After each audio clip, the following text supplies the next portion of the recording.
하고 말씀드릴까요? 메리 크리스마스 인사 한번 하겠습니다. 메리 크리스마스. 예, 성탄의 기쁨을 함께 나누시길 바랍니다. 감사합니다. 오늘 본문 말씀 통해서 낮은 곳에 임하신 예수님이라는 제목으로 말씀 함께 나눕니다. 학창 시절 성탄절이 되면 빠지지 않는 순서가 있었습니다. 바로 선물 교환 시간이었지요. 선물 교환 방식은 이렇습니다. 교회에서 정해준 금액 내에서 각자 선물을 사서 제출하면 선물의 번호를 매겨 무작위로 추첨해서 그 선물을 가져가는 방식이었습니다. 아마 한 번쯤 다 해보셨을 것 같습니다.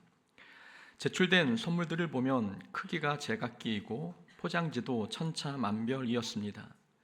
그 중에서 단연 인기가 많은 것은 덩치가 크고 포장지가 화려한 선물입니다. 사람들의 시선은 언제나 그 화려한 선물에 머물러 있었습니다.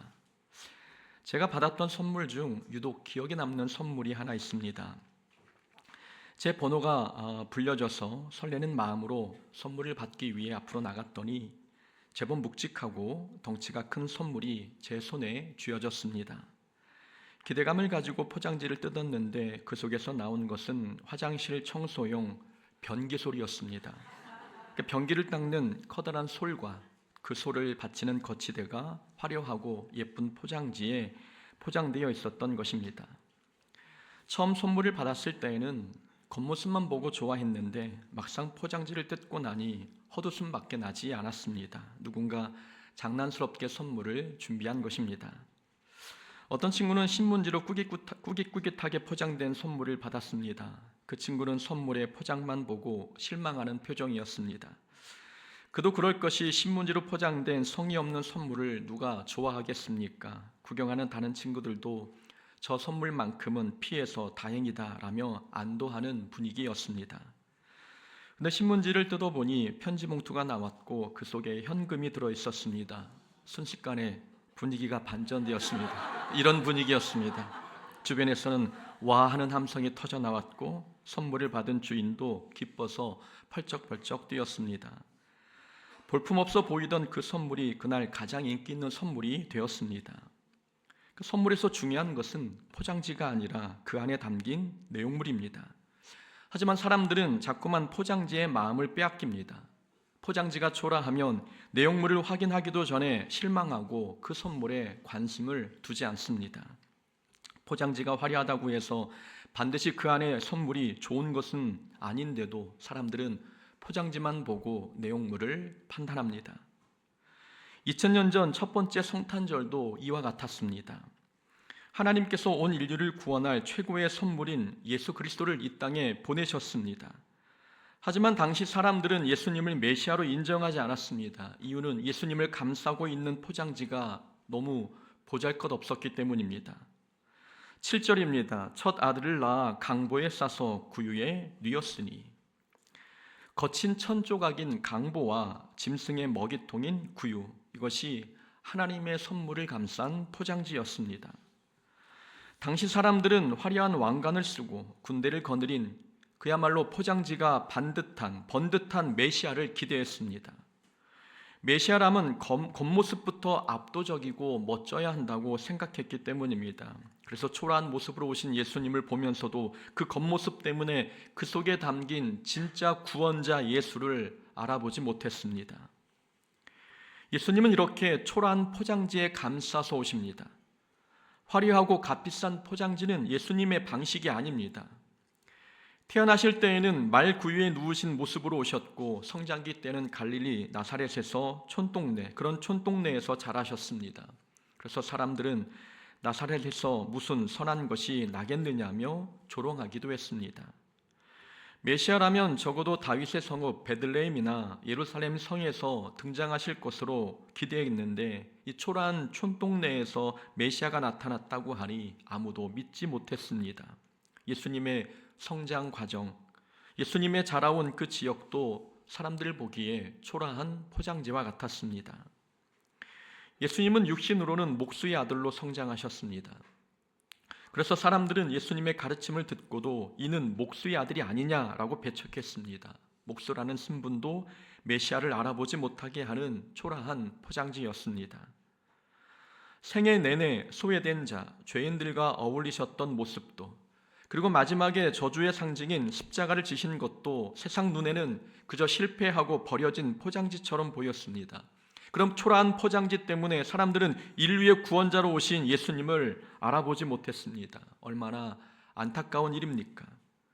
하나님께서 귀하고 값진 그리스도를 선물해 주셨는데 포장지가 화려하지 않다는 이유로 내용을 확인하기도 전에 예수님을 거부해 버렸습니다. 포장지보다 중요한 것은 선물 내용인데 사람들은 어리석게도 겉모습만 보고 판단하다가 그 속에 진짜 보배인 예수님을 놓쳐버렸습니다.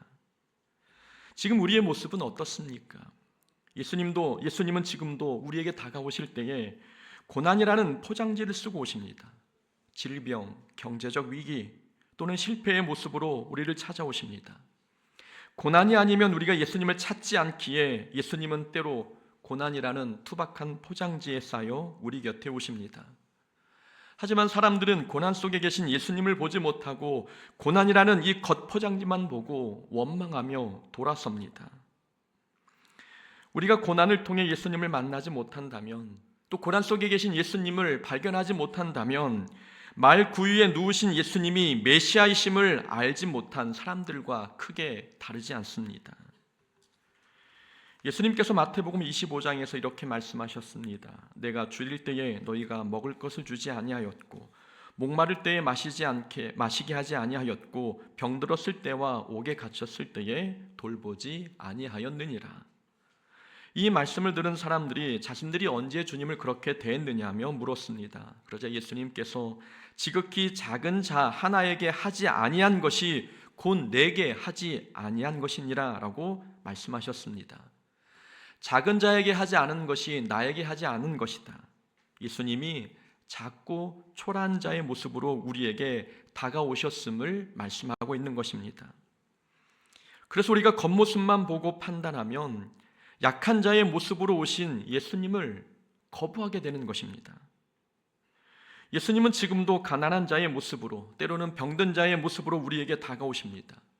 또는 우리가 정말 보기 싫어하는 원수의 모습으로, 그리고 우리가 미워하는 사람의 모습으로 우리에게 다가오십니다. 만약 우리 눈이 겉모습에 초점이 맞춰져 있으면, 초라한 포장지에 눈이 가려지면 우리에게 다가오시는 예수님을 만날 수 없습니다. 우리가 가까이 다가오시는 예수님을 알아보고 만나려면 우리 안목부터 바꿔야 합니다. 예수님께서 어떤 포장지에 쌓여 오실지 우리는 모르니 우리는 포장지만 보고 판단하지 말고 내용물을 확인해야 합니다. 고난만 보지 말고 그 속에 함께 하신 예수님을 바라봐야 한다는 말씀입니다. 혹시 우리가 예수님과의 관계가 깊어지지 않는 이유가 포장지만 보고 예수님을 거부했기 때문은 아닙니까? 예수님은 항상 우리 가까이 다가오셨는데 우리는 우리 인생에 찾아온 고난이 싫어서, 때로는 내 곁에 있는 이 사람이 보기 싫어서 그 안에 담긴 예수님까지 놓쳐버린 것은 아닙니까? 우리는 기억해야 합니다. 가장 위대한 구원은 왕궁이 아니라 마구간에서 시작되었습니다. 가장 찬란한 생명은 십자가라는 가장 수치스러운 포장지 안에서 피어났습니다. 장소가 비록 누추하고 비천해도 거기에 하나님의 은혜가 있다는 말씀입니다. 그러니 우리의 눈이 겉의 포장지에 머물지 말고 그 속을 들여다봐야 합니다. 현재의 고난이 우리에게 어떤 유익을 주는지, 지금의 이 비천함이 나중에 어떤 복으로 이어지는지 하나님의 선물을 보는 영적 눈이 있어야 합니다. 삶의 포장지가 초라해도 믿음으로 포장지를 벗기는 순간 하나님께서 준비해 주신 놀라운 선물을 만나게 될 것입니다. 그렇다면 우리에게 다가오시는 예수님을 만나려면 어떻게 해야 할까요? 예수님께서 초라한 포장지에 쌓여 우리 곁에 오신다면, 그래서 그 예수님과의 만남을 놓치지 않으려면 우리에게 필요한 태도는 무엇일까요? 세 가지를 본문을 통해 찾아보고자 합니다. 첫 번째는 우리가 예수님을 만나려면 채움보다는 비움을 선택해야 합니다. 예수님은 가득 찬 곳보다는 비어있는 곳에 오시기 때문입니다. 7절에 보면 예수님은 마구간 구유에서 태어나셨습니다. 이유는 여관에 있을 곳이 없었기 때문입니다. 당시 화려하고 따뜻한 여관방들은 이미 세상의 다른 것들로 가득 차 있었습니다. 예수님은 화려함으로 가득 찬 곳보다 비록 초라하지만 깨끗하게 비어있는 곳을 찾으십니다. 그곳이 마구간의 말구유일지라도 깨끗이 비어있다면 예수님은 그곳에 임재하십니다. 우리 인생도 마찬가지입니다. 우리 인생이 세상에 많은 곳으로 가득 차 있다면 예수님께서 함께 하실 공간이 없습니다. 우리가 능력이 없고 우리의 경력이 화려하지 않아도 하나님께서 보시기에 우리의 삶이 깨끗하고 거룩하다면 하나님은 우리와 함께 하십니다. 우리에게 다가오시는 예수님을 만나려면 우리의 삶은 채움보다 비움의 삶을 살아가야 합니다. 큰 집에는 금그릇과 은그릇뿐 아니라 나무그릇과 질그릇도 있어 귀하게 쓰는 것도 있고 천하게 쓰는 것도 있나니 그러므로 누구든지 이런 것에서 자기를 깨끗하게 하면 귀히 쓰는 그릇이 되어 거룩하고 주인의 쓰임에 합당하며. 디모데후서의 말씀입니다. 하나님께서 어떤 사람을 도구로 사용하실지 말씀하고 있는 내용입니다. 자기를 깨끗하게 하면 귀히 쓰는 그릇이 되어. 이 말씀처럼 하나님께서 쓰고자 하는 그릇은 비싸고 화려한 그릇이 아닙니다. 깨끗한 그릇입니다.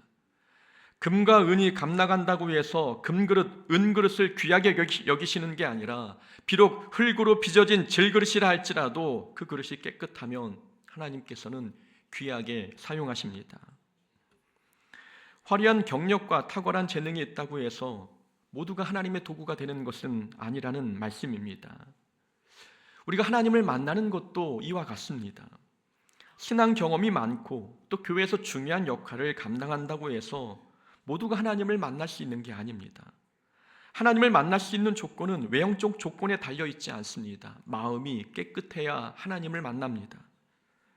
능력이 출중해도 그 마음에 욕심과 미움과 성공에 대한 집착으로 가득 차 있다면 어찌 그 마음에 하나님께서 임재하시겠습니까? 삶이 가난하고 능력은 초라할지라도 마음이 깨끗이 비어 있다면 거룩하신 하나님께서 그곳에 임재하십니다. 예수님께서도 제자들에게 말씀하시기를 누구든지 나를 따라오려거든 자기를 부인하고 자기 십자가를 지고 따르라 말씀하셨습니다. 자기를 부인하라는 이 말씀은 우리 안에 가득 찬 자신의 자아, 고집, 자기 계획과 욕심을 내려놓으라는 말씀입니다. 모든 것을 비워내라는 뜻입니다.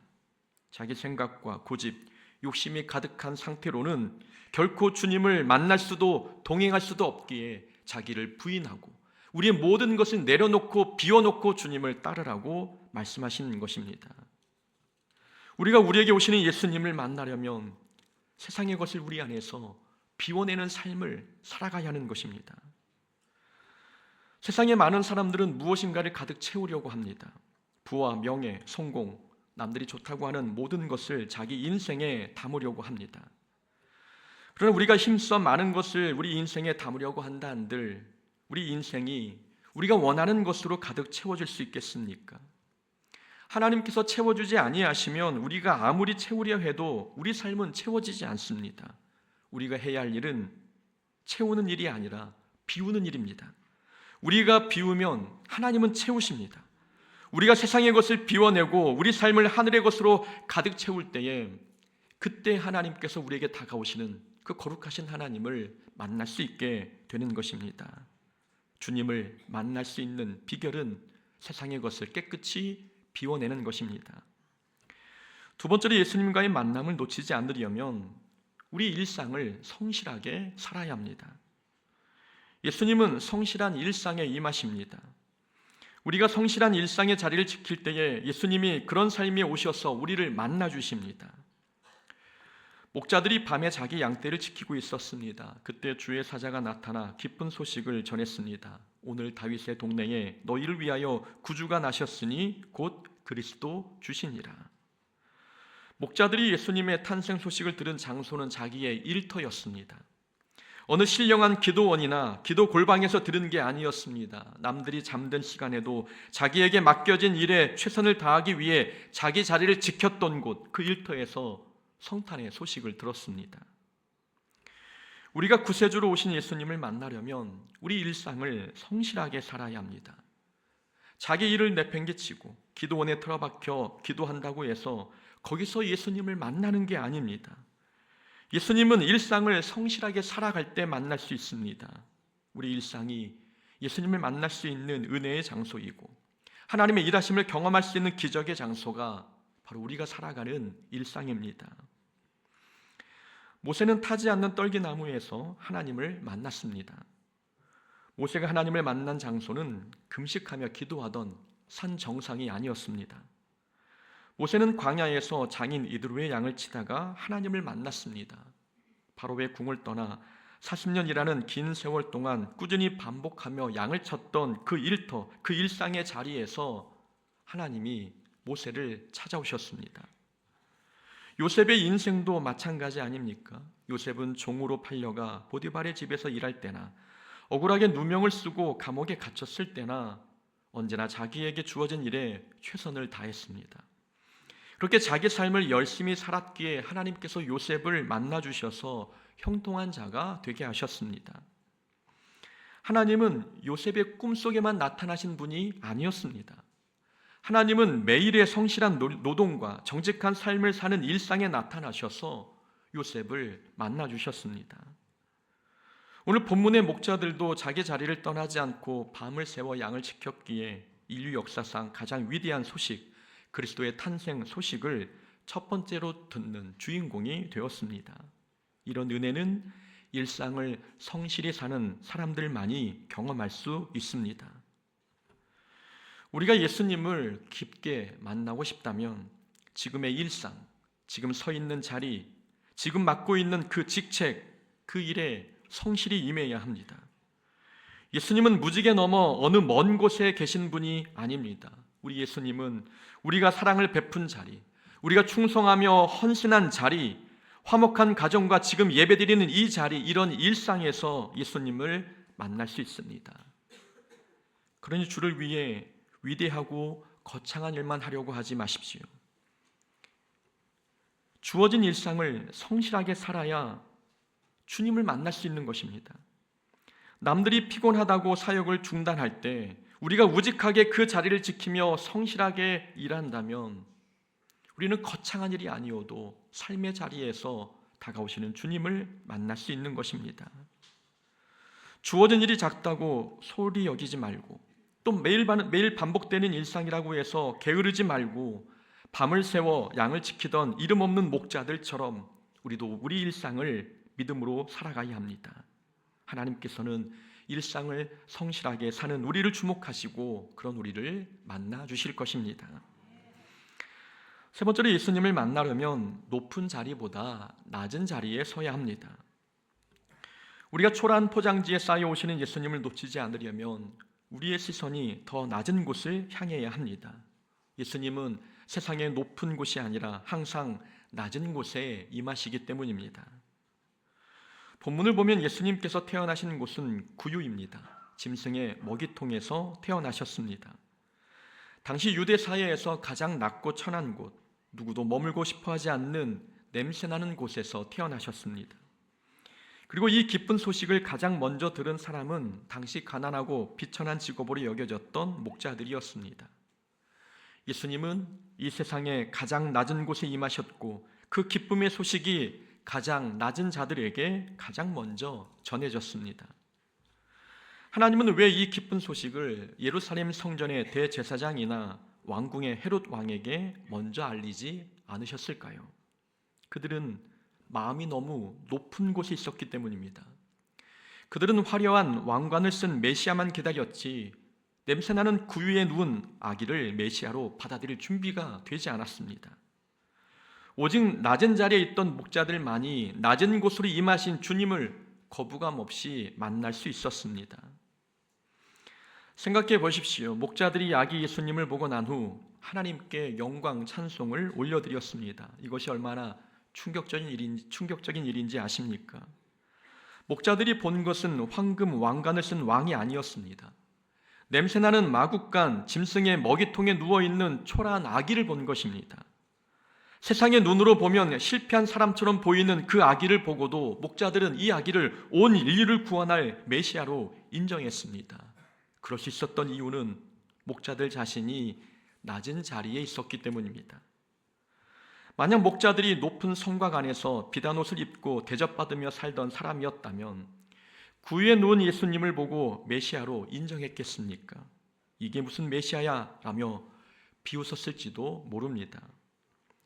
목자들은 낮은 자리에 있었기에 낮은 자리에 오신 예수님을 알아볼 수 있었던 것입니다.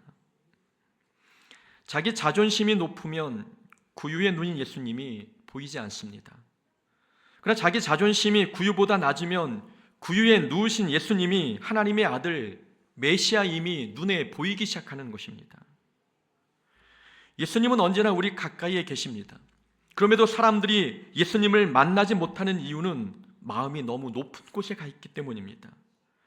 예수님이 곁에 없어서 예수님을 만나지 못하는 게 아니라는 말씀입니다. 예수님은 늘 낮은 곳에 계신데 사람들 마음이 너무 높은 곳에 머물러 있기 때문에 낮은 곳에 계신 예수님이 보이지 않는 것입니다.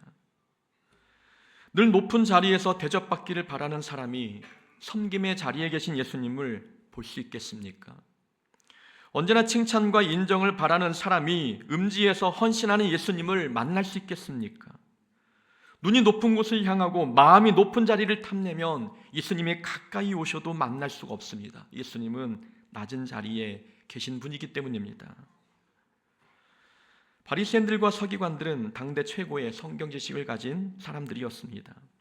성경 지식이 풍부한 사람들이었기에 메시아가 베들레헴에서 태어날 것을 정확히 알고 있었습니다.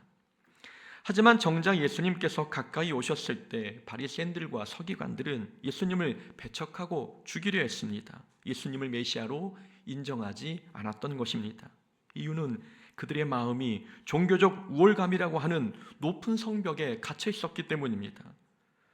종교 지도자들은 화려한 옷을 입고 남들이 보는 곳에서 기도하기를 좋아했으니 낮은 자리에서 죄인과 세리의 친구가 되신 예수님을 메시아로 인정할 수가 없었습니다.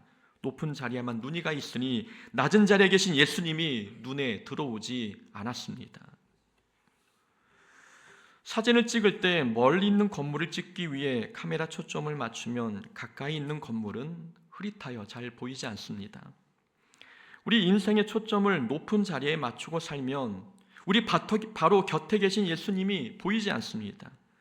낮은 곳에 임하신 예수님은 흐릿한 배경이 될 뿐 우리와 인격적 만남을 갖지 못하게 되는 것입니다. 예수님은 언제나 낮은 자리에 계십니다. 우리가 화려한 겉모습만 쫓다 보면 작은 자 속에 계신 예수님을 결코 만날 수 없습니다. 예수님은 굶주린 자의 눈망울 속에, 병든 자의 가쁜 숨소리 속에, 그리고 소외된 이웃의 눈물 속에 계시기 때문에 우리가 높은 자리를 탐하면 낮은 자리에 임하신 예수님을 결코 만나지 못합니다.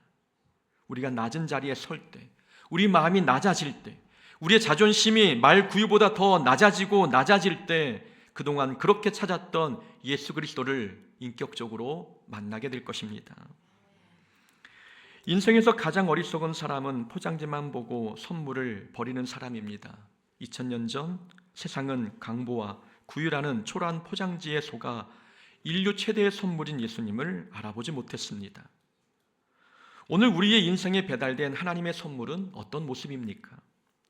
혹시 하나님의 선물이 꾸깃꾸깃한 신문지처럼 볼품없는 고난에 포장되어 있습니까? 그런 겉모습에 속지 마십시오. 하나님은 가장 위대한 보물을 가장 낮은 곳에 숨겨두셨습니다. 마음을 비워내십시오. 내 욕심으로 가득 찬 마음의 여간방에는 주님이 누우실 곳이 없습니다. 주어진 일상에 성실하게 사십시오. 남들이 모두 떠나가는 이 사역의 자리를 묵묵히 지키는 자에게 우리 주님은 찾아오십니다. 낮은 자리로 내려가십시오. 우리의 초점을 낮은 곳으로 옮길 때에 비로소 구유에 누우신 예수님이 그리스도이심을 깨닫게 될 것입니다. 이번 성탄절은 우리 삶의 구유에 오신 이 예수님을 만나는 큰 기쁨이 있기를 소망합니다. 그래서 목자들처럼 하나님께 영광을 돌리며 그 기쁨의 소식을 세상에 전하는 복된 인생이 되기를 주의 이름으로 축원합니다. 아멘.